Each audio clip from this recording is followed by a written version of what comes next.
Hi guys, Adam here as per usual. How are you all doing? I hope you're all well. You're going to have to... Oh, Howard then, if you want to be in. There he's there, look. There he's there. Oh, right, come on then, in your bed. While I start again. Jesus.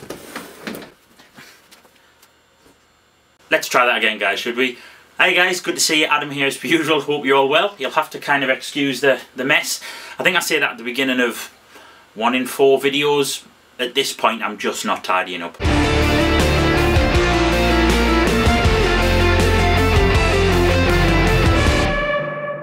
So yeah, for probably about the best part of the last 12 months or so, I've been looking seriously at upgrading my audio interface for recording. I've used the Tascam US1641 since I first set up my studio back in my mum's house about maybe 10 years ago, something like that. I think the US1641 was fairly new then, but even back then, you know, you got a lot of features at a budget price. It was probably 300 odd quid, and it's, you know, it's a pretty decent, well, it's a really good unit for what I was using. I thought that, you know, I might get the opportunity to record live drums and stuff. It didn't really happen very often. So I've been thinking about basically upgrading the interface to something that only has 2, maybe 3 inputs, something like that. But I wanted a handful of outputs for routing options. All I'm really recording is usually DI'd electric guitar. But on the new album, the Wars Across Andromeda album, there's going to be some stereo acoustic recording and stuff like that as well. So I wanted ideally at least 2 inputs, but I didn't want to waste money getting 8 plus mic pre's, you know what I mean? It was kind of a pointless exercise. So after some research, this is what I came up with. The Audient ID22 or ID22. Yeah, I mean, it got good reviews so far. It's a few years old now. There's a few similar products, but for the price range, the features are awesome. I've had a little bit of kind of playtime with it over the last week or two, and I really like it. The mic pre's are said to be, you know, Audient quality, basically really clean, not very kind of characteristic or colourful, just transparent. That's the word I'm looking for. Of course that gets bandied about and thrown around a lot, but transparent mic pre's, that's what we're going for. Can record at 24 bits 96 kilohertz. I'm normally recording at 24 bits 48 kilohertz. Experimented with 96. Can I hear a difference when I'm recording in this room? No. Would I be able to hear a difference, you know, recording in a Pro Studio or something? Probably, with certain instruments. So yeah, I'm normally recording at 48K at 24 bits, so that's perfect. USB 2, maybe would have liked USB 3 connectivity, but to be honest, USB 2 is more than fast enough for my needs. It has 2, like I said, 2 quality mic pre's, and it's capable of receiving another 8 inputs and 8 output signals via ADAT. So you can get Audient's own kind of, I can't remember the name of it, but it's an 8 pre mic pre for about, I think it's about 600-700 quid, something like that. So if I ever was in a position where I had a bigger place to be able to record drums, etc., I can get another, you know, another 8 mic pre's, hook them all up via ADAT and send that into the ID22 that way. So still, you know, the ID22 can still become the brain of the studio. What made us a tad nervous was that it was powered on, you know, 12 volts. Yeah, I've got some overdrive pedals that kind of have more headroom than that, but I'm assured that the headroom is not an issue. So plugged in the external kind of transformer plug, the power supply, tried it, and yeah, tons and tons of headroom. It works perfectly. Technology, I guess, has moved on since I was last interfaced by 10 years ago. The included software is really handy, really useful as well. It took a little bit of a while to get used to, and I couldn't get the actual system hooked up to my computer and working first time round. Spent a few days troubleshooting. I came across a forum post where somebody else had exactly the same issue, and they were advised by Audient just to delete everything off the computer, kind of uninstall the drives and everything, and start again. And I did that, and lo and behold, it worked. For some reason, I couldn't get signal to pass out of outputs 3 and 4, because it is got 4 outputs, 1 and 2 for your monitors, 3 and 4 for alternative monitors, or for, you know, patching in external compressors, etc., which I do a little bit of external hardware. All I did was uninstall everything, reinstall it again, and it just magically worked. So a couple of days of frustration for no real reason. Not sure what the problem is, couldn't get to the bottom of it, but hey, it's working. What I really like actually about it is, especially for a guitar player's brain, they've done a really useful patching system for each of the mic pre's. Is essentially what we in the, I guess, guitar players used to amps and stuff would call an effects loop. What that means is it's very, very easy to patch in an external compressor, excuse me, or an external unit that you want to actually record with.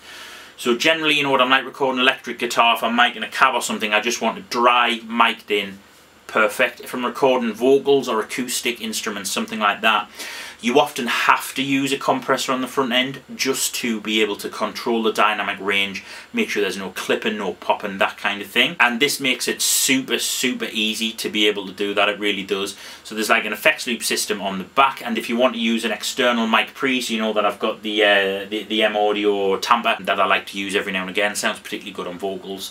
You can just use the effects return basically on the back of the unit to patch that in and record through that, and that will bypass all of the preamp section in the ID22, but still make use of the, you know, the top quality Audient analog to digital converters. So yeah, let's hear what it sounds like. I've got my new guitar there. Absolutely love that guitar. My wife got it for my 30th birthday, which was very, very recent, as a couple of weeks ago. A few setup issues, but it's sounding pretty nice.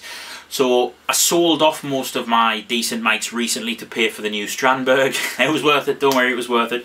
So we're going through two T-Bone, which I think are Tom Ann's own brand pencil condensers. They do the job for what I want in this room, you know what I mean? Going in through the Audient ID22 mic pre's.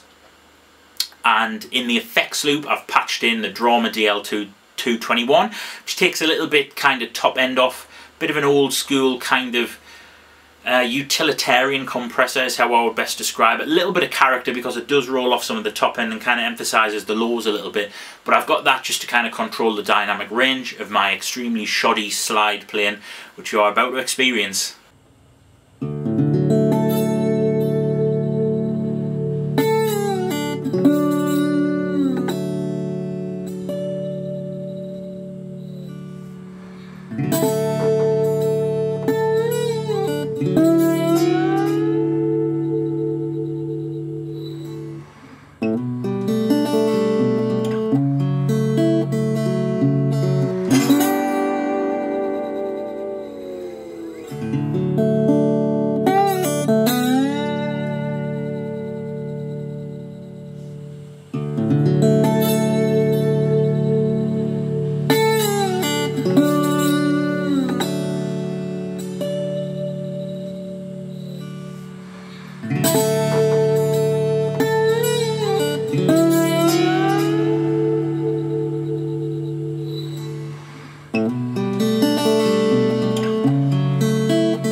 Alright guys, so that was just a really quick demo and a really quick introduction to the ID22. If anyone has any specific questions, you know, feel free to go ahead and ask them. I say I have a couple of weeks experience with this unit under my belt, but no real serious recording yet, just experimentation.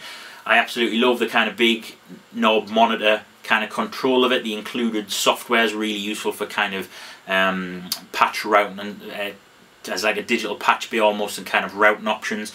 It just works really well. Check out the Audient website, everything's explained pretty clearly. They've got some good product videos themselves. Yeah, real fan of this. I can see it kind of being the brain of the studio for at least the next 10 years. And that's about it guys. Not really review, not really a demonstration, just some kind of first thoughts, I guess we'll call this.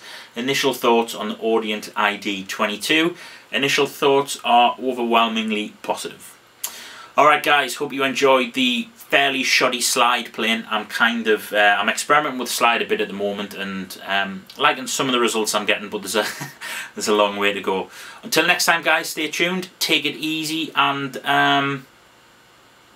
yeah, bit of an anticlimax because I can't think of anything to end on.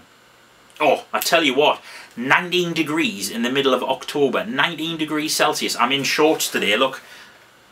19 degrees, who says global warming isn't a thing?